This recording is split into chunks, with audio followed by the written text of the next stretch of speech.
আসসালামু আলাইকুম বন্ধুরা। অনেক দিন পর চাপড়া বানাতে বসেছি।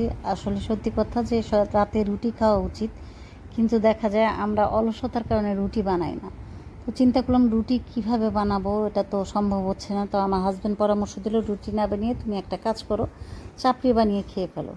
যথারীতি তার কথা মতোই আমি কাঁচামরিচ, পেঁয়াজ, হলুদের গুঁড়া, মরিচের গুঁড়া, একটু সামান্য জিরার গুঁড়া এবং একটা ডিম আর লবণ দিয়ে, সামান্য একটু তেল দিয়ে এটাকে মেখে নিলাম ভালো করে, যে আমি একটু চাপড়ি বানিয়ে খাবো। কিন্তু আসলে সত্যি কথা, চাপড়ি যেভাবে দেয় সব সময় না, একটু আদা বাটাও কিন্তু দিয়েছি, দিয়ে আমি চাপড়িটাকে বানানোর চেষ্টা করছি পানি দিয়ে। তো চাপড়ি বানানোর জন্য আমি দেখেন সব কিছু গুলিয়ে নিয়েছি, এভাবে এভাবে গুলিয়ে আসলে চাপড়িটাকে রেডি করছি। অনেক বছর পর যেহেতু চাপড়ি বানাচ্ছি, এটা ভুল ভ্রান্তি হতেই পারে।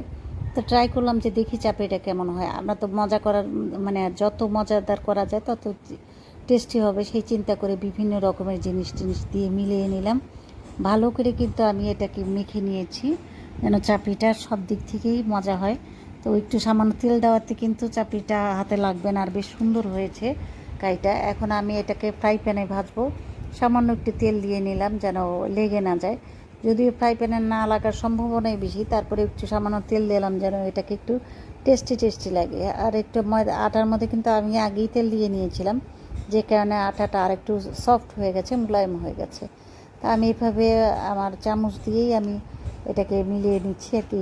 ঢেলে দেবো, পারতাম অবশ্য বাটিটাকে ঢেলে দিতে, তারপর চিন্তা করলাম গপ করে যদি বেশি পড়ে যায় তাহলে তার একটা সর্বনাশ, এতগুলো একসাথে এখানে আটবে না। তো আমি তারপরে এটাকে চাপটিটাকে মানে মেলে দিচ্ছি। ছোটোবেলায় দেখতাম আমারা হাতে পানি দিয়ে চেপে চেপে মেলে দিত। তো আমি সেটা একবার চিন্তা করেছি, যদি না মেলে তাহলে আমি হাতে পানি ভিজিয়ে রেখে হাত দিয়ে চেপে চেপে মেলে দেবো। কিন্তু দেখলাম যে না, চামচেই কাজ হচ্ছে, তাহলে দরকার কি হাত লাগানো।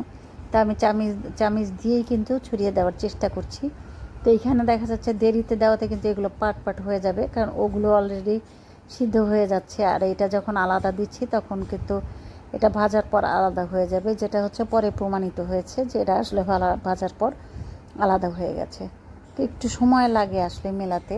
আর এটা আলাদা হয়ে গেছে কারণ পরে দেওয়াতে এটা ভাজাটা একটু আলাদা হয়েছে। যাই হোক, আমি আস্তে আস্তে করে এইভাবে ছড়িয়ে দিচ্ছিলাম সম্পূর্ণ চাপড়িটা। চাচ্ছিলাম যে পুরো ফ্রাই প্যানটা জুড়ে একটা চাপড়ি হোক, মানে বড় একটা চাপড়ি বানাবো, এই উদ্দেশ্যে চাপড়িটা বানানো। তো আমার বাসায় তো সবাই খেতে অভ্যস্ত না, কারণ তারা ছোটোবেলায় তো চাপড়ি খায়নি।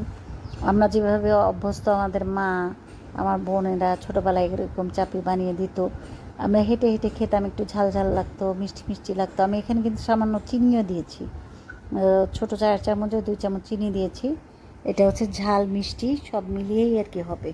তো আমার চাপড়ি বানানোটা কেমন হচ্ছে জানাবেন। আর চাপড়ি বানানোর ভিডিওটা যদি আপনাদের ভালো লাগে তবে লাইক কমেন্ট শেয়ার করে পাশে থাকবেন। কথাটা এই জন্য আগে বললাম, দেখা যায় যে আমি কথা বলতে বলতে ভিডিও প্রায় শেষ হয়ে যায়, আপনাদেরকে বলতে পারি না যে লাইক কমেন্ট শেয়ার করবেন। এই কারণে আমি কিন্তু এটা আগে বলে দিলাম। তো ভালো থাকবেন সবাই, খোদা হাফেজ।